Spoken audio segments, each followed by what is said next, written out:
అవును శర్మ, సార్ ఆ మినిస్టర్ నన్ను చూడగానే మీటింగ్ వదిలేసి స్టేజ్ దిగి ఎందుకు వచ్చాడంటావు? ఆనంద్ ప్రసాద్ గారు మీ గొప్పతనం కాదు సార్. నా వెనకున్న డబ్బు చూసి. నేను రోడ్డు మీద ఆగగానే జనాలు పనులు ఆపుకుని పరిగెత్తుకుంటూ ఎందుకు వచ్చారంటావు? ఆనంద్ ప్రసాద్ గారు కాదు సార్, మీ మంచితనం. ఆహా. నేను వాళ్ళ కోసం ఖర్చు పెట్టిన డబ్బయ్యా. అలా లోపలికెళ్ళి ఇలా గంటలో స్టెంట్తో ఎలా బయటికి వచ్చానంటావు? మీరు ఆనంద్ ప్రసాద్ గారు, మీ గుండె కట్టింది సార్. కాదయ్యా, నా గుండె కోసం నేను ఖర్చు పెట్టిన డబ్బు. మనిషి డబ్బేమైనా చెట్లకు కాస్తాయా అని పదే పదే అంటూ ఉంటాడు. కాయాలనే వాడి కోరిక. ఫ్రీగా గాలి పీల్చేసినట్టు డబ్బు కూడా ఫ్రీగా కోసేసుకుందామని. అందరూ అలా డబ్బు కోసం ఎందుకుంటారు సార్?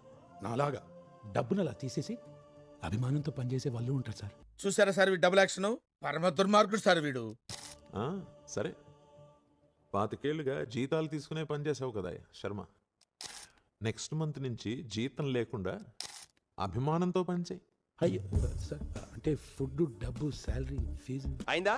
బాగైందా? ప్రతిదానికి ఓవర్ ఎక్స్ప్రెషన్. అబ్బా ఇప్పుడు అనండి. అబ్బా ఏ అనరే, నోరు పడిపోయిందా? అబ్బా. ప్రపంచానికి తెలిసిన పంచభూతాలు 5, కానీ 6వ భూతం ఒకటి ఉంది. అదే డబ్బు.